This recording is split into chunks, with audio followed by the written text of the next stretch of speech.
అంటే వెన్నపూస అన్నారు.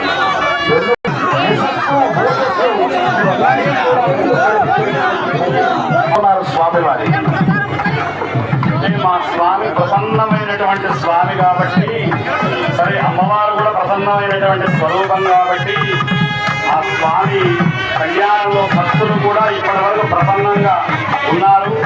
ఇంకొద్ది క్షణాల్లో ఇక్కడ స్వామి కళ్యాణ మండపానికి ఇచ్చేస్తే ఆ జోష్ అనేది వారి కదిలితో ప్రమాదం కాబట్టి ఈ స్వామి కడుపు ముందుకెళ్తే ఒక్క అడుగు కాదు 10 అడుగులు ఆ స్వామి ముందుకెళ్ళారు. ఒక్కడికి 3 అడుగులు అడిగి మమ్మల్ని ముంచేశారు.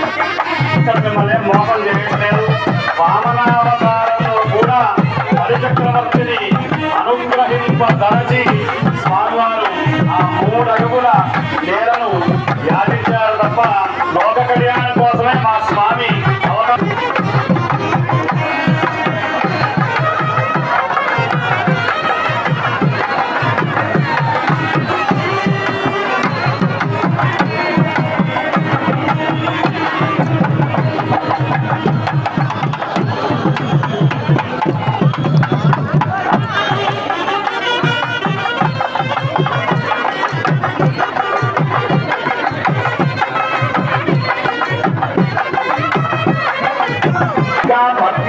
ఆకాశాలు అన్నింటినీ కూడా ఆక్రమించాడు.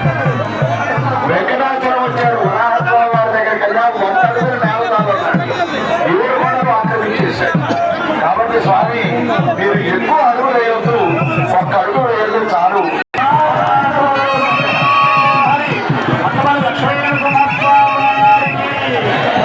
పురుషుల సమాగమం లోక కళ్యాణార్థమై ప్రకృతి స్వరూపమైనటువంటి శ్రీదేవి భూదేవి అమ్మవారు, అదిగో పురుష స్వరూపమైనటువంటి పురుష సింహం నరసింహస్వామి వారు, అదిగో శివదేవి వారు మూడు కూడా సమాగమం చెందుతున్నారు.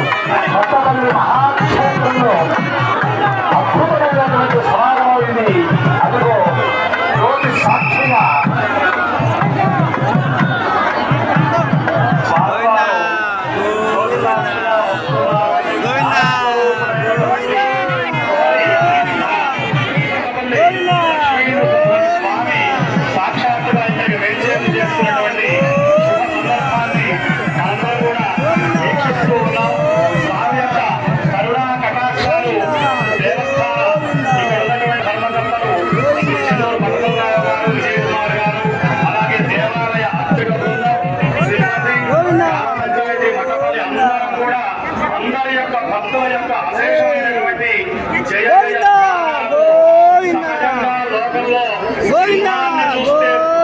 ఏనుగనేది భయపడుతుంది. ఒకసారి నమస్కరించండి. ఆ వాహనం మీద ఇప్పుడే నేలకు దిగారు. దిగి వడివడిగా అడుగులు వేసుకుంటూ ఈ కళ్యాణ మండపం మీదకు రాబోతూ అనుగ్రహించేటువంటి ఆ చోటు ఈ రోజు. కాబట్టి అదిగో స్వామి దిగారు. ఇప్పుడే ఈ కళ్యాణ మండపానికి విచ్చేస్తూ ఉన్నారు. వారు దిగిన ఆహ్వానించడానికి వారు ఆడపిస్తూ ఆ అమ్మవారిని అతి సుందరంగా హంస గమనంతో ఆ అమ్మవారిని